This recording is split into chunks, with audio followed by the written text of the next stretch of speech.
नमस्कार, मैं हूं अमा जाने दो वाला नवल कांत सिन्हा और आप देख रहे हैं इंडियन प्रेस हाउस। जरा बताइए तो किस राज्य में विकास की गंगा सबसे ज्यादा बहती है? बोलिए बोलिए।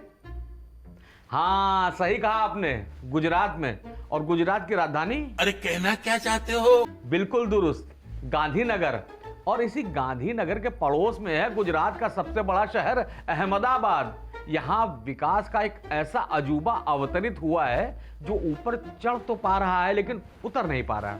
क्या बात कर रहे हैं? इंजीनियरिंग का ऐसा नमूना कि किसी शायर ने इसके लिए क्या खूब कहा है, मंजिलें उन्हीं को मिलती हैं जिनके सपनों में जान होती है, मगर यहाँ तो सड़क ही गायब है, सिर्फ 80 करोड़ का शाहकार खड़ा है। मामला बड़ा दिलचस्प है। अहमदाबाद के बोपल में घूमा और शीलच के बीच 80 करोड़ रुपए स्वाहा करके एक रेलवे ओवरब्रिज के ऊपर एक पुल खड़ा कर दिया गया है। 1.5 साल से वो उद्घाटन का इंतजार कर रहा है। क्यों?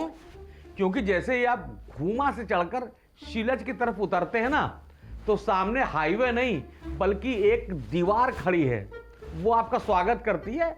उसके पीछे लहलहाते हुए खेत हैं। मतलब सरकार का विजन देखिए, ऊपर चढ़ाएंगे हम, रास्ता दिखाएंगे यमराज। यह ब्रिज नहीं है साहब, यह प्रशासन का बनाया एक भूल भुलैया है। लोग जोश में गाड़ी चढ़ाते हुए ऊपर जाकर सेल्फी लेते हैं और फिर वहीं से रिवर्स गियर लगाकर वैसे ही लौट आते हैं जैसे कोई शादी के मंडप से दहेज की बात सुनकर लौट आता है। अहमदाबाद वाले कह रहे हैं कि साहब हमने तो ब्रिज मांगा था, आपने हमें यहाँ रोलर कोस्टर का आधा ट्रैक दे दिया है। इस हालत को देखकर मुझे एक चुटकुला याद आ गया है। एक बार एक इंजीनियर ने नदी के समानांतर एक पुल बना दिया। अफसर ने पूछा, अबे गधे, पुल नदी पार करने के लिए होता, बगल में क्यों बनाया है? इंजीनियर बोला, साहब वो क्या है ना कि पुल तो सही बना है, बस नदी ही मुड़ना भूल गई है। ठीक यही हाल अहमदाबाद का है। ब्रिज बनाने वाली AUDA यानी अहमदाबाद अर्बन डेवलपमेंट अथॉरिटी के पास कमाल का तर्क है। वो कह रहे साहब विकास तो आगे 15 साल की प्लानिंग है, ये आगे का हिस्सा है।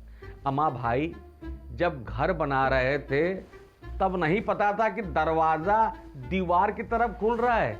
ये तो वही बात हुई कि दूल्हा तैयार है, बारात गेट पर खड़ी है, पर पता चला कि ससुराल का तो अभी नक्शा ही नहीं पास हुआ है। और तो और जिस जमीन पर सड़क उतरनी है वो किसी किसान की है। अब किसान भाई तो अपनी जमीन पर लाठी लेकर खड़े हैं कि बेटा नीचे उतरे तो समझ लेना। तो भैया अहमदाबाद में 80 करोड़ रुपए हवा में लटके, लोग मजबूरी में यू टर्न ले रहे हैं। और जब तक टाउन प्लानिंग की फाइल धूल भागती रहती है तब तक इस पुल में कुछ होने वाला नहीं है। तो इस ब्रिज को पिकनिक स्पॉट की तरह इस्तेमाल कीजिए, धूप से कि पतंग उड़ाइए, बस नीचे उतरने का रिस्क मत लीजिएगा। इस ब्रिज टू नोवेयर के लिए और हमारी इस अद्भुत प्लानिंग के लिए मैं बस इतना ही कहूँगा, अमा जाने दो।